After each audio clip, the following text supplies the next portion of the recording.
El regreso de Pedro Bordaberry a la política fue una de las noticias más fuertes después de las elecciones internas y en el comienzo de la campaña rumbo a los comicios de octubre.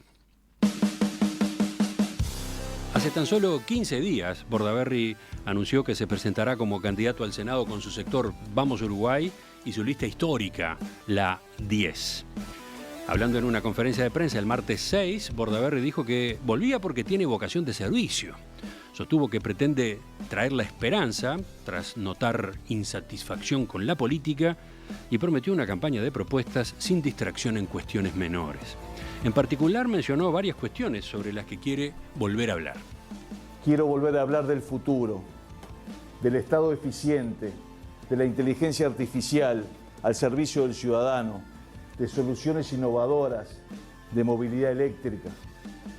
Quiero hablar del trabajo, de la economía, que por suerte ha mejorado, pero falta mucho, del costo país que afecta a todos los uruguayos.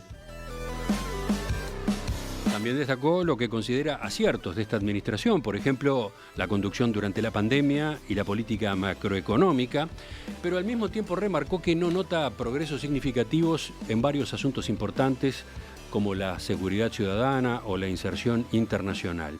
Y además fue muy crítico con episodios de corrupción de esta administración y de las anteriores del Frente Amplio. Por otro lado, su retorno provocó todo un reordenamiento en la interna del Partido Colorado.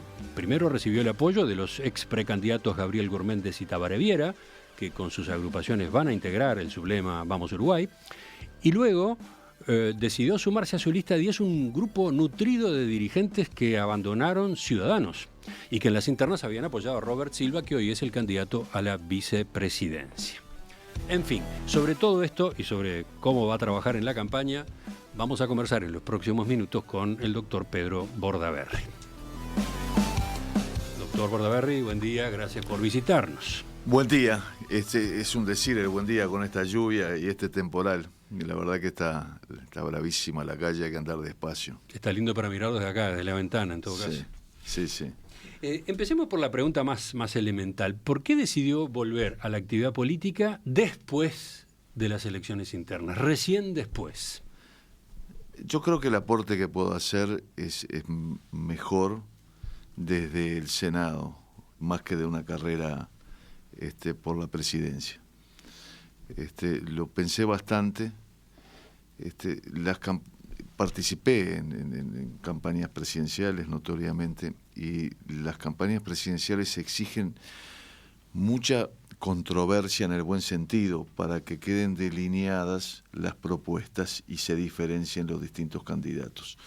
Entonces, en las campañas presidenciales, por lo general, se pone mucho el énfasis en lo que yo soy distinto. Y a mí me parece que el Uruguay necesita que pongamos el énfasis en lo que podemos coincidir. Esa es una evaluación que usted ya había hecho hace 5 años, ¿no? Porque, recordemos, en 2019 intentó lo mismo. Quiso ser candidato al Senado sin haber participado de las internas y no fue posible porque Ernesto Talvi y Sanguinetti no lo vieron conveniente. Yo de lo que pasó prefiero ni hablar, es decir, prefiero no quedarme en eso, sino estar en el hoy. Hoy, cuando recién se leía lo que yo dije en la conferencia de prensa o se citaba, es eso. No me quiero detener en esas cosas, quiero hacer un puente e irme a hablar del futuro y lo que voy a hacer. Lo que pasó, no. Yo ya di mi opinión, di la opinión los otros, y ahora quiero sobre todo poner el énfasis en la parte de poder lograr acuerdos, diálogo y construir soluciones en los temas que además no depende si uno es de Colorado, del Partido Nacional, Independiente de Cabildo o del Frente Amplio. Quiero ir por ahí. Yo citaba el antecedente no para reabrir aquella discusión, sino simplemente para recordar que, por lo visto, usted ya había llegado a esa conclusión hace tiempo. Como que usted había hecho una autocrítica o una evaluación de cómo le había ido como precandidato a la presidencia de la República y como candidato, y prefería entonces hacer política de otra manera. Tú recordarás, yo allá, mira, en el año 2017 me fui a hacer el Camino de Santiago, siendo todavía senador. El Camino de Santiago es una experiencia que recomiendo fuertemente, más allá de la convicción religiosa, porque uno piensa que es religioso que lo es quizás, pero otros dicen que es turístico, que lo es también, y otros dicen que es una cuestión de tema personal de encontrarse, que lo es también. Y en ese entonces me planteé que lo que quería para mi vida, y mi vida pública, política, no ha sido fácil. Coincidirás con eso, ¿no? O no, de repente, pero bueno. Y entonces ahí... Desde chiquito no ha sido fácil, ¿no? Bueno, no ha sido fácil, dejémoslo ahí, no abramos esos caminos. Pero pasando por eso, yo lo que quiero es aportar. Y siento que hoy, desde esta posición, después de que haya pasado la interna, lo que puedo hacer es aportar desde el Senado, ojalá con mi partido en el gobierno, ojalá la coalición republicana en el gobierno, e incluso en el caso de si no nos toca estar en el gobierno, que espero que no suceda, y voy a luchar para que eso no suceda, quiero que estemos en el gobierno, lo que voy a intentar es seguir construyendo. El otro día me preguntó un colega tuyo sobre cómo me sentía con aquella propuesta de reforma constitucional de la baja de la imputabilidad. Una de sus banderas. Y yo le dije, yo gané. Dice, no, ¿cómo que ganó? Si no salió, llegamos a 48 nomás. Digo, no salió, pero mire, ¿usted se acuerda que yo proponía que se mantuvieran los antecedentes de los menores que mataban para que se consideraran si volvían a hacerlo siendo mayores? Sí.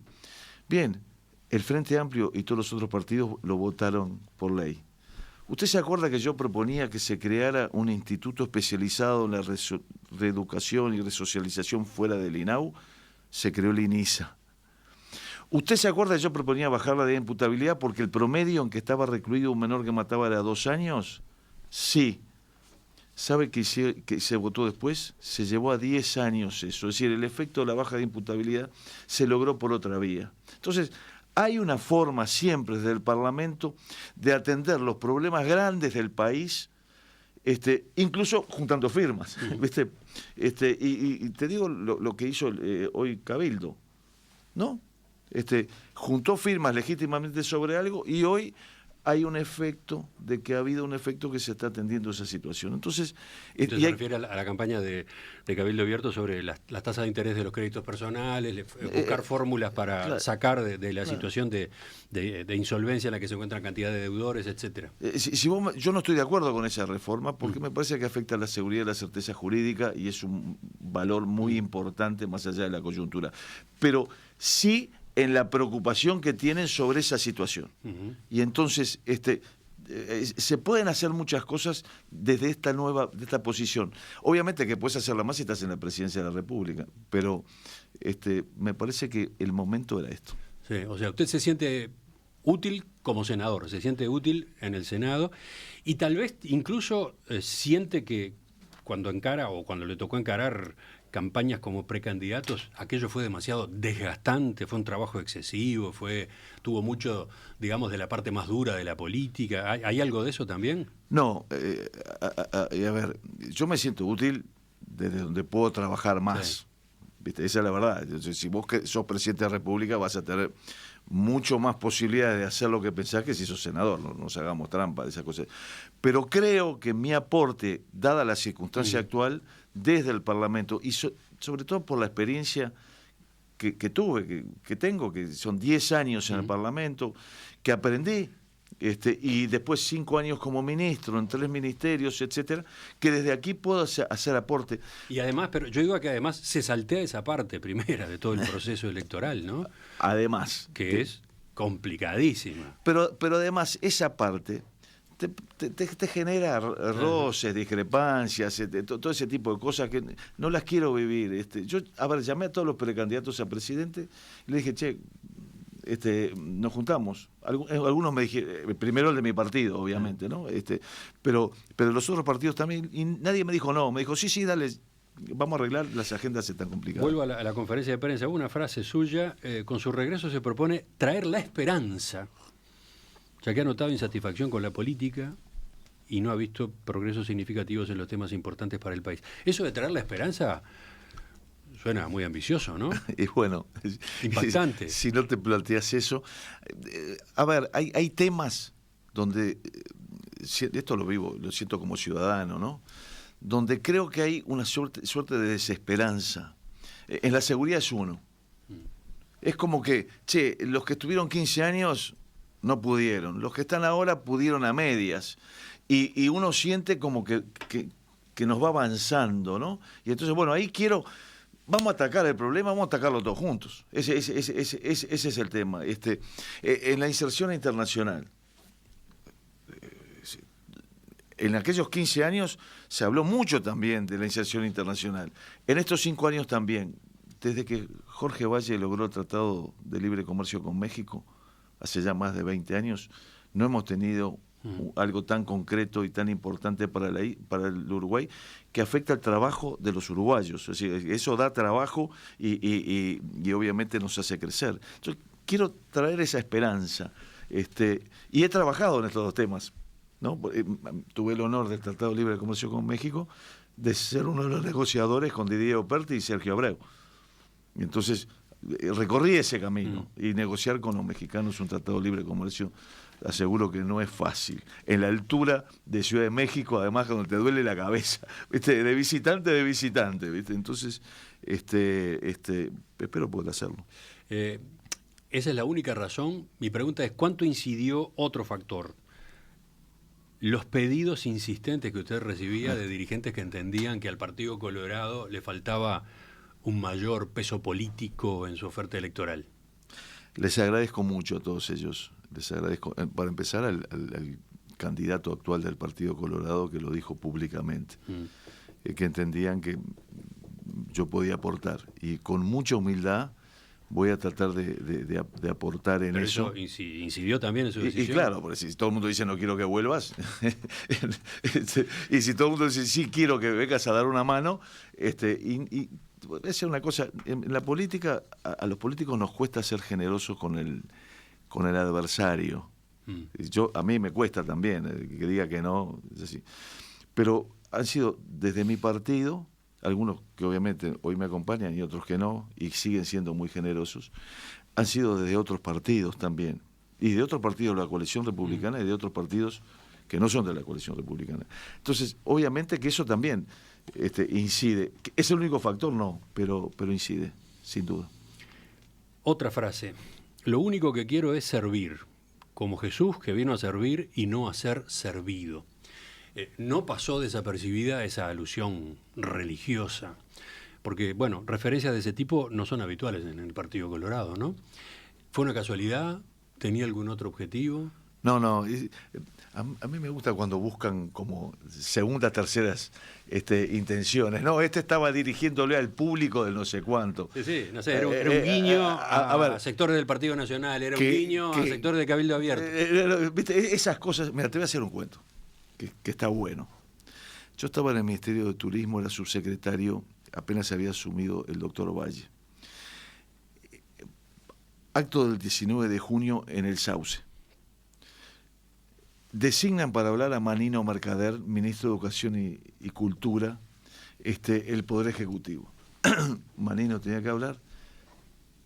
5 días antes le sale un imprevisto, tenía que viajar, no puede hablar. Entonces llama a Alfonso Varela, que era ministro de Turismo en ese momento, yo subsecretario. Le dice, mira, avisé que no puedo, desde Presidencia me dicen, conseguí a alguien que hable. ¿Te animás, Alfonso?, le dice Manino. Alfonso, sí, y nos pusimos a preparar. Entonces, está muy bien. Ese fue el motivo, yo lo viví. Fue Alfonso y habló. Al siguiente, en un semanario muy prestigioso, dice, la designación de Varela para hablar en el primer acto del 19 de junio es la señal de que es su delfín y es a quien va a apoyar el presidente de la República. Entonces, Manino nos mandó la carta así diciendo, miren lo que es esto, ¿no? Entonces, a veces nos pasamos del tema. Que yo creo en Dios, lo creo. Que soy colorado, también. Que no es habitual en dirigentes colorados invocar a Cristo, también. Está bien, pero yo no quise pasar un mensaje religioso. ¿Qué tomé? Así como él, me parece que lo que hay que decir es, che, yo no vengo a servirme de la política. Yo vengo a servir. ¿Qué es en serio? A esta altura de mi vida, yo no vivo la política por suerte. Y he tenido la suerte de que me he podido ir de la política y he podido dedicarme a otra cosa, que no es fácil. A los 60 años decir, che, voy a buscar trabajo y tenerlo. No es fácil. Y resulta que puedo hacerlo y quiero decir, vuelvo, pero no vuelvo para servirme de la política. Y esto es un mensaje para todos los que vamos a estar juntos. Más allá de que parece que le dieron una connotación religiosa, pero no era, Jesús lo hizo. Pero es lo que yo quiero hacer. El que llega a la política tiene que darse cuenta que el ciudadano cuando vota está contratando un empleado. Y yo, senador, soy un empleado de la gente, un servidor público. Y entonces, ¿qué tengo que hacer? Lo que intenté hacer cuando estuve en el Senado. No faltar nunca. Y me parece que fui el senador con menos faltas. Rendir cuentas a fin de año, que lo hacía. ¿Qué tengo que hacer? Trabajar por los problemas de la gente. No viajar. No viajar. No, directamente no viajar. Yo estuve 10 años en el Senado. Nunca viajé por el Estado. Es más, no retiré el pasaporte oficial. Y te lo manda. Digo, no lo quiero, no me lo mande porque no lo voy a usar. Entonces, a ver, me quedé siempre en la comisión permanente. ¿Por qué? Porque a mí me parece que... A ver, aclaremos, la comisión permanente es el Parlamento durante el verano, durante el receso, ¿no? El 15 de diciembre, de acuerdo a la Constitución, empieza el receso y retomase el 1 de marzo. A mí me parecía que a mi edad tener vacaciones escolares, ¿no? Es decir, cuando todos los uruguayos tienen 20 días, entonces, ahora, una cosa era decir, está mal, y otra cosa es hacerlo. Y hacerlo en los hechos. Y ahí también dije en esa conferencia, yo digo lo que pienso y hago lo que digo. Y creo que ese es el camino. Ahora, esto es lo que yo estoy presentando, y por suerte tengo 10 años y lo hice. Presentar proyecto de ley, escuchar a la gente, ser humilde. A mí diría que mi gran preocupación hoy es ser humilde, porque la política te lleva a la soberbia. ¿Viste? Es un desastre. La soberbia está ahí, tenés que mantenerla a raya porque se te viene. Y el día que perdés la humildad, estás perdido. Es como en los partidos de fútbol, ¿viste? No entres pensando que ya ganaste. Ganátelo, ¿viste? Y cada día me levanto y digo, hoy tengo que ser humilde, no puedo dejar que la soberbia me gane, porque es la verdad del tema. Y salir a ayudar y no decir, bueno, acá estoy yo, atendeme, ¿viste? No. ¿Viste? A ver, es una decisión de vida. La encontré en el Camino de Santiago. También. La encontré ahí. Y cuando no hice eso, no me fue bien. Y cuando lo hice, me fue muy bien y quiero ir por ese camino. Ese es el motivo de lo que dije en ese momento. La clave está en el Camino de Santiago. Y capaz que por ahí volvemos enseguida, en la segunda parte de la entrevista, porque ese tipo de momentos, ese tipo de experiencias llevan a muchos a pegar un giro en su vida, ¿no? Claro. A adoptar un nuevo talante. Ahora, no siempre después es posible, no siempre es factible mantenerlo, ¿no? Aparece una buena intención, dura una semana, 2 semanas, 3 meses, 6 meses y después volvemos a la misma. Ayúdame, Bueno. eso que me ayuden, eso es lo que quiero. ¿Cómo se hace? ¿Cómo se hace? Inmerso en política de vuelta, ¿cómo se hace para mantener ese rumbo? Me gustaría charlar. Dale. Ya seguimos en la entrevista central, estamos con el doctor Pedro Bordaberry. Pedro Bordaberry viene siendo noticia desde hace 2 semanas, solo 2 semanas, cuando anunció que será candidato al Senado por el Partido Colorado con su histórica lista 10 de Vamos Uruguay. Sobre por qué dio este paso, sobre cómo va a hacer campaña, es que estamos conversando con él esta mañana. Doctor Bordaberry, yo decía, llamó la atención el tono conciliador y a favor de acuerdos nacionales con el cual se presentó el 6 de agosto en esa conferencia de prensa. ¿Cómo va a hacer para compatibilizar ese espíritu con las polémicas que se dan permanentemente en una campaña electoral? Mira, obviamente que no es fácil. Eso es lo primero que hay que decir. A mí me gusta el debate y la controversia como el dulce de leche. La verdad que Tengo acá un mensaje de un oyente que llegó hace unos minutos, a raíz de sus primeros planteos. José dice, cortá con tanta dulzura, sabemos que sos un lobo escondido. Y todo el mundo tiene un lobo adentro. Tú lo tenés, el oyente lo tiene, todos lo tenemos. Es decir, está ahí. El tema es cómo lo mantenés a raya y cómo no lo dejás que te gane. Partir de esa base, ¿sabés? Que obviamente, lo que te digo, me gusta el debate, la controversia, entonces, pero me parece que en este momento hay que privilegiar no la posición, sino el interés. Pero va a estar en debate con los candidatos, por ejemplo, del Frente Amplio. ¿Qué va a hacer con esa dialéctica, con la coalición de izquierdas a la que usted, de hecho, enfrenta desde su candidatura al Senado? Está bien, yo en el Senado, con el Frente Amplio, cuando estuve ahí, tuve unas discusiones tremendas.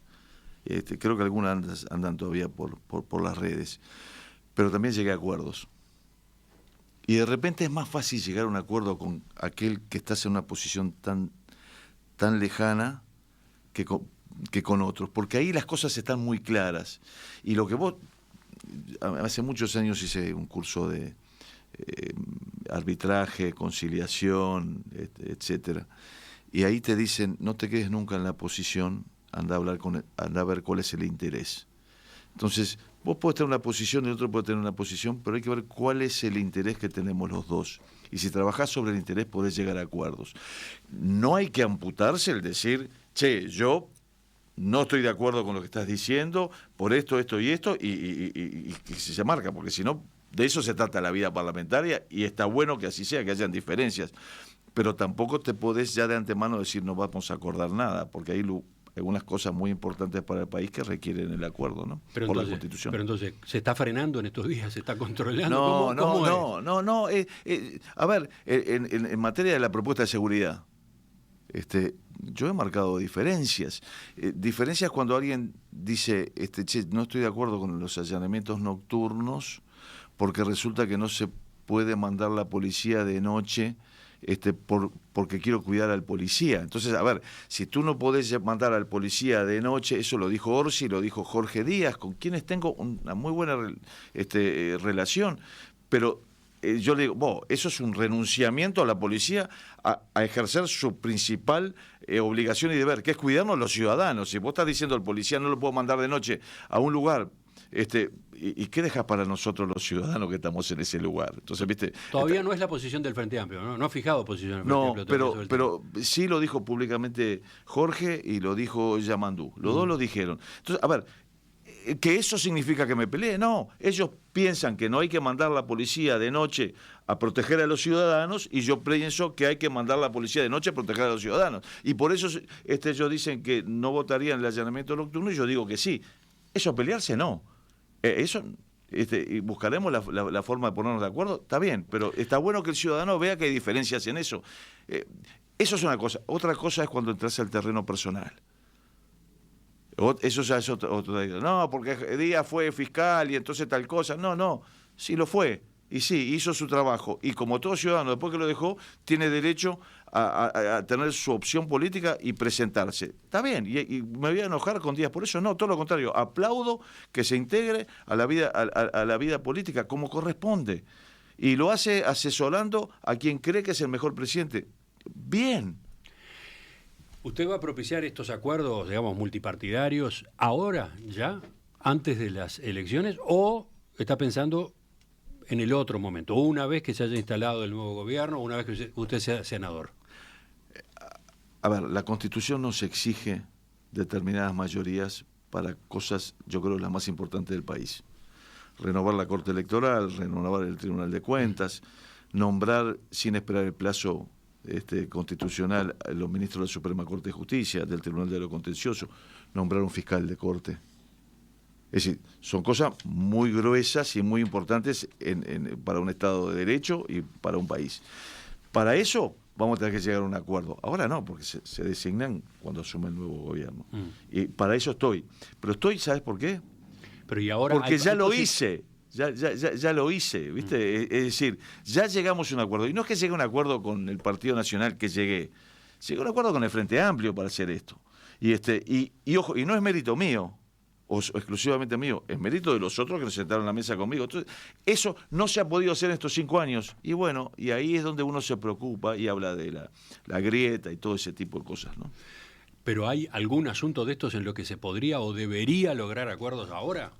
Pienso seguridad pública, pienso cómo enfrentar al narcotráfico. Justamente es uno de los puntos que usted ha puesto en la mesa. Sí. ¿Se puede esperar a marzo del año que viene?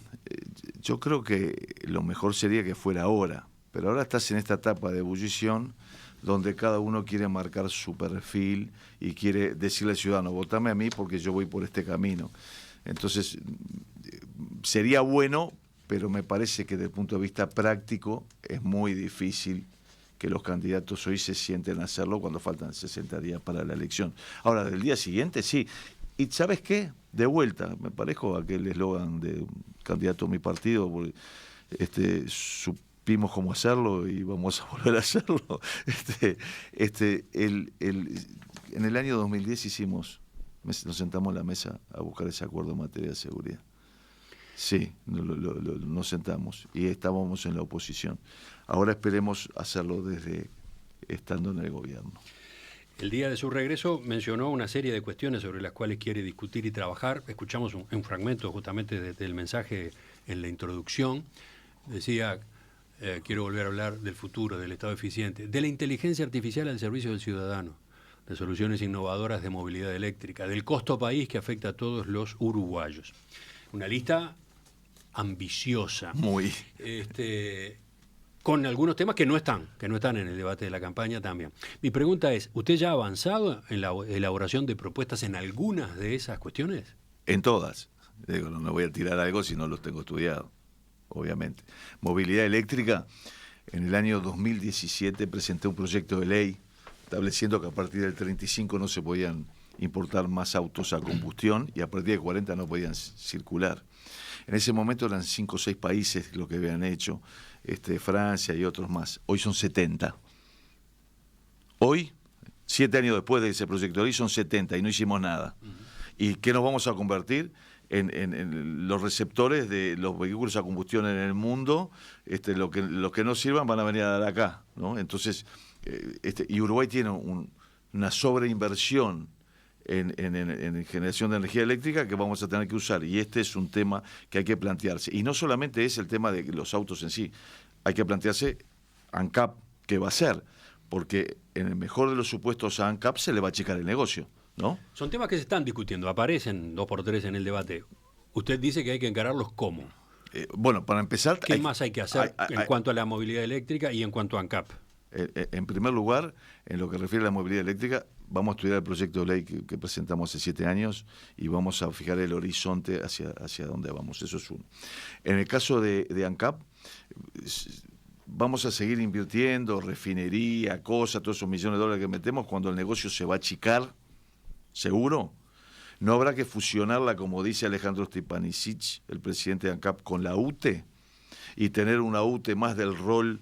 En el rol de distribución y en los hechos, por suerte, durante el gobierno del Frente Amplio se privatizó fuertemente la generación de energía eléctrica. Y la verdad, el Frente Amplio hizo, vamos a reconocerle el Frente Amplio hizo algo que si nosotros lo hubiéramos planteado hubiera sido casi imposible de que sucediera. Aseguró un precio a futuro de la energía y dijo, el que invierte en esto yo le voy a comprar a tanto, y privatizó la generación de energía.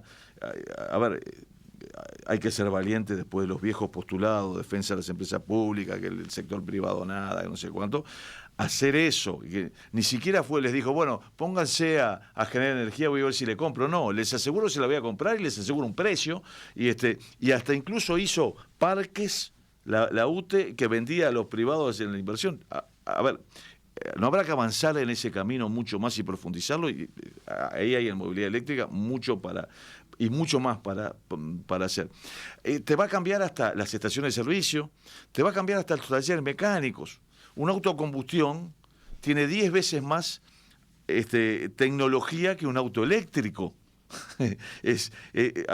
Preparemos el Uruguay para ese mundo que se viene en el 2030-2035. Que no está tan lejos. Cuando hablo de hablar del futuro, hablo de eso. Si hubiéramos empezado a prepararlo en 2017, hoy estaríamos mejor, creo yo. Todavía estamos a tiempo. Inteligencia artificial. Inteligencia artificial al servicio del ciudadano. ¿Qué significa? ¿En qué está pensando? Mirá, yo tengo un seguro médico, ¿viste? Antes vos tenías que ir allí, sacar la hora, ver el médico venía, o tenías que llamar por teléfono. Hoy en día lo hago en la aplicación. Tic, tic, ya te sale el asunto. Hay que hacer una super aplicación para que todos los servicios del Estado estén dentro de ello. El ANI o AGESIC, no sé cuál de los dos, hizo un llamado y anda ahí medio trancado. Sí, me he juntado con los mejores en el Uruguay en el tema y les he dicho, che, ¿por dónde te parece que va esto? Y te parece que es posible. Hoy leía, el otro día, que no sé cuántos miles de productores rurales hicieron la declaración electrónica de DICOSE.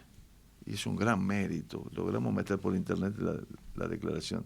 Bueno, mérito es que lo hagamos en la declaración en el celular, porque todos tenemos un celular y lo podemos hacer. Mérito, es decir, si vos estudiás cuáles son, cuando te dicen cuáles son los problemas de competitividad del Uruguay, se dice el tamaño del mercado. Tenemos que abrirnos al mundo, porque el mercado nuestro es muy chico, 3 millones, tenés que tener un mercado del mundo, bien, inserción internacional. Decís, excesiva regulación, ¿viste? Y entonces cuando ves excesiva regulación, la cantidad de tiempo y recursos que se pierden pudiendo facilitar eso. Entonces ahí hay mucho para trabajar. No quiero criticar a mi amigo Fernando Matos, pero vos sabés que el Ministerio de Ganadería tiene que aprobar el brevet de aviador. Que lo apruebe uno, el brevet de aviador. ¿El brevet de aviador de? Para el tema de los aviones que trabajan en el agro. A ver, no. Cuando por otro lado los aviones fumigadores ya están en cuestión, ¿no? Porque ahora viene todo lo que se llama drones en esa materia, ¿no? Viene todo el campo de aplicación de los drones. Pero entonces vas a tener que ir, es decir, ya tenés un trámite, vas a hacer el segundo. En el año 92 yo ocupé un cargo técnico, que es el director nacional de la propiedad industrial. En la mesa de entrada de la propiedad industrial, cuando llegué, se hacían 3 trámites para lo mismo. Había un gran libro. Era muy importante cuando vos pedías una marca tener el registro de la cosa. Había un gran libro en el cual se anotaba la fecha, la hora, a mano, y se anotaba cómo era el asunto. Después había un sistema en la computación que te daban un recibo con un sellito que te ponían con la hora, lo mismo. Y después había una computadora donde se ingresaba el pedido y tenía la hora. Entonces yo llegué ahí y le dije, pero vos, son 3 cosas para lo mismo. ¿Viste? Y entonces cuando... no, pero el libro se llevó siempre. Sí, te entiendo, pero no perdamos... Había 3 personas para lo mismo. Hacer eso... Ahora nos parece... No era Bill Gates, yo cuando le decía no hagan eso, ¿no? Cuando mudé el Ministerio de Turismo desde el local que tenía ahí frente a la Plaza del Entrevero al Depósito Santos en el puerto, hice poner una computadora de las viejas, ¿no? La que tenía la torre, la cosa, todo algo así, en cada... invertí mucha plata en eso, en cada despacho de un funcionario. Y los obligué a abrir un mail con gran resistencia. Me en ese momento. Y decía, no, ¿qué es esto? ¿Y sabes lo que tuve que hacer? Igual venían y te mandaban el expediente y te venían en persona. Yo decía, vos, no los atiendo más, de ahora en adelante los atiendo por mail. Y yo era... ¡Uy, qué barbaridad lo que está haciendo este! A ver, ¿era Bill Gates? No, era lo que pasaba en el mundo. Y hoy vamos por eso. La inteligencia artificial. A ver, es algo, yo no venía más hacia el centro, vivo allá en Ciudad de la Costa, porque trabajaba allá. Es un horror. El tráfico en Montevideo, los semáforos, el coso, es un horror. Estamos agregando autos y no sé cuánto, etcétera, etcétera. Y estamos en estas cosas. En el año 2010, cuando asumí en el Senado, me vinieron a ver los del aeropuerto. que había trabajado yo cuando se había hecho, los había conocido cuando se había hecho la concesión del aeropuerto. Y en ese momento tenían un proyecto, estaba el ingeniero Díaz, me acuerdo, para hacer una vía rápida desde la zona este de la ciudad de la Costa hasta Tres Cruces y desde la zona oeste uruguayana hasta Tres Cruces. Y no requería inversión del Estado. Ponías 8 minutos. 8 minutos ponías hasta ahí. Y te dejaban, y tampoco era obligatorio, se pagaba con peaje, dejaban que se siguiera circulando por el costado de la Avenida Italia y por el costado del Boulevard Artigas. O sea que, era así. En aquel entonces la intendenta, que era la intendenta Olivera, que era del Partido Comunista, dijo que no por 2 motivos. Uno, porque entendía que partía la ciudad al medio, que ya estaba partida. Y en segundo lugar, porque no le parecía que eso se tenía que privatizar. Hoy puse para llegar hasta acá 55 minutos. ¿Sabes cómo me acordé de la intendenta Olivera que no aceptó eso? Y ¿sabes que esos 40 minutos de más, o 50, que tienen todos los que viven en aquella zona este y los que viven en la zona oeste, son 1 hora y media por día? 1 hora y media de subida, de trabajo o de pasarla bien, que le donan a estar hasta el ómnibus, o el que va arriba del ómnibus, 1 hora para venir a trabajar, 1 hora para volver, 2 horas de subida le sacamos todos los días, porque no atendemos eso, ¿viste? Entonces hay que atenderlo una vez por todas. De todos modos, me quedo pensando en ese ejemplo en particular y sin irnos por esa rama. Iban a tener ese viaje más corto quienes pagaran el peaje, ¿no? No iba a ser una solución para todos. Quiero decir, ¿no? Está bien, pero... El problema no es, en todo caso, la cantidad de vehículos, la cantidad de autos que terminan circulando en una ciudad como esta. Sí, puede ser, pero ¿sabes qué? Habían ómnibus que podían ir por la vía rápida y habían ómnibus que podían ir, como hoy, por la vía más lenta, pero iban a ir menos por la vía lenta que los que van hoy. Es decir, vos podés mirar lo negativo de eso, podés mirar lo positivo. Entonces, si vos lo mejorás, vamos a mejorar todos. Es así. Y yo le dije, che, pero que no sea obligatorio, no es un poco, suena a discriminación, ¿no? Me dijo, no, estás equivocado. Porque es más barato cobrar el peaje que lo que se gasta en todo lo demás. En los autos, en las cosas, es mejor. Ahora, también va a beneficiar al otro, porque el otro va a tener menos tráfico, que es eso, que se necesitan menos autos, que se necesita otra movilidad, sí, que Montevideo necesita un cambio después de todos estos años y que no ha habido una sola obra grande de tránsito. Las que hubieron fueron un desastre, el corredor Garzón, todas esas cosas fueron un desastre. Lo único bueno que se ha hecho, que ha mejorado, es el ingreso al puerto. El ingreso al puerto, que no lo hizo la Intendencia, y a ver, ahí está el ejemplo del Uruguay que queremos, que uno quiere, ¿no? Me parece que va por ahí. Enseguida completamos la entrevista con el doctor Pedro Bordaberry, que desde este mes, sabemos, será candidato al Senado en el Partido Colorado con su lista 10. Estamos con el doctor Pedro Bordaberry, abogado, que fue senador entre 2010 y 2020, que antes había sido ministro de Industria entre 2002 y 2003, ministro de Turismo entre 2003 y 2005, en el gobierno del doctor Jorge Valle. Hoy, en su condición de candidato al Senado, en el Partido Colorado, con su lista, la lista 10 de Vamos Uruguay. Cuando anunció su regreso, doctor Bordaberry dijo que tenía previsto reunirse con todos los candidatos presidenciales. La semana pasada visitó a Álvaro Delgado. ¿Tuvo alguna más de estas reuniones? Estoy esperando las respuestas de Orsi, que me dijo, dale, nos fijamos en la agenda y le metemos. Y obviamente que no le volví a escribir, pero sí le escribí en su momento a Pablo Mieles, creo que generamos ya casi que amistad después de los años que compartimos en el Senado, y con Guido Manini también le escribí, tengo para fijarlas.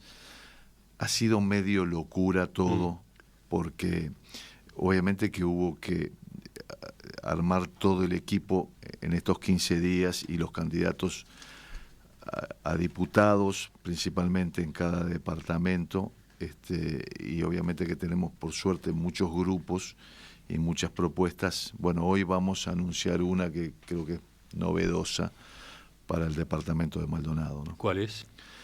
Bueno, nuestro candidato ahí va a ser Gabriel Gurméndez. Ah, vi el trascendido en la prensa de esta mañana. Sí. Gurméndez, el ex candidato a la presidencia o ex precandidato, ahora se postula a la Cámara y en Maldonado.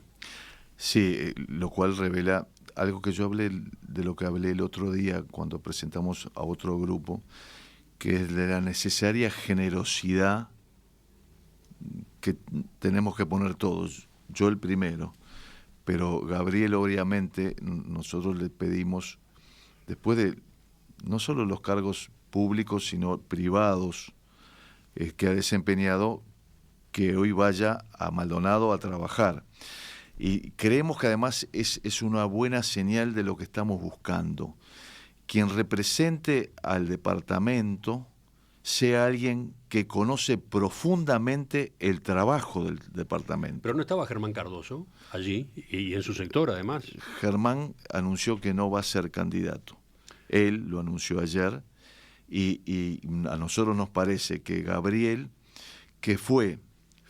¿Germán Cardoso anunció que no va a ser candidato o usted le pidió a Germán Cardoso que no fuera Germán candidato? Cardoso lo anunció en la radio, así que no es una cuestión que yo lo anunció él.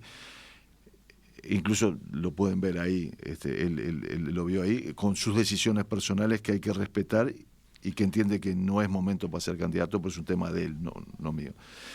Pero Gabriel Gurméndez entiende el trabajo turístico del país, porque fue gerente general del aeropuerto Laguna del Sauce y fue gerente general del aeropuerto de Cancún. Fue el gerente general de la principal empresa de entretenimiento del país, que es Maronias.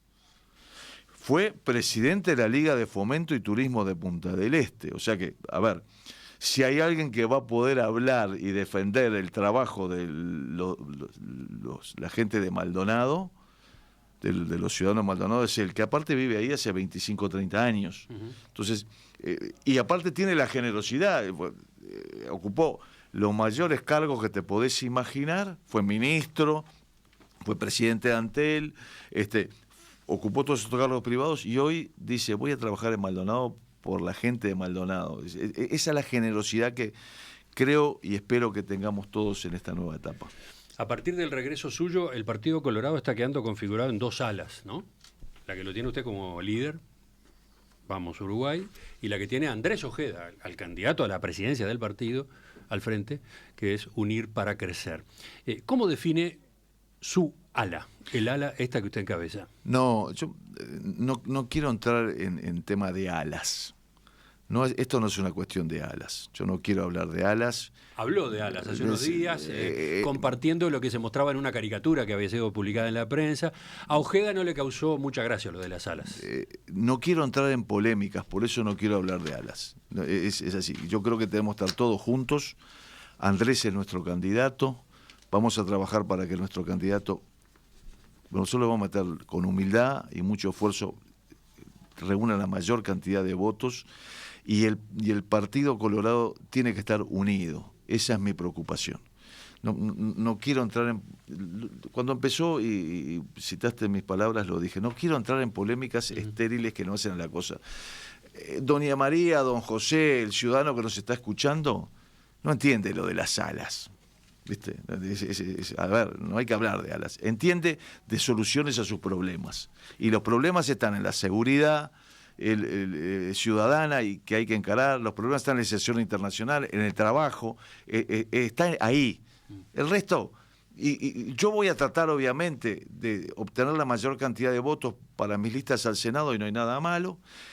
Andrés va y está trabajando para que todas las listas al Senado obtengan la mayor cantidad de votos y los que no apoyan nuestras listas al Senado, sino que apoyan nuestras listas al Senado, están haciendo lo mismo. Y nosotros nos tenemos que concentrar en eso, en las soluciones y en estar todos juntos, no en otra cosa. Sin ninguna intención de echar sal arriba de ninguna herida. Digo que simplemente acá está uno de los efectos que podía tener su regreso a la política, ¿no? Que se generara dentro del Partido Colorado una especie de contrapeso a la figura de quien es el candidato a la presidencia mismo, ¿no? Se lo dejo a los analistas, como aquella anécdota que te dije de Alfonso Varela y Manino Mercader. Viste, yo no lo veo por ahí.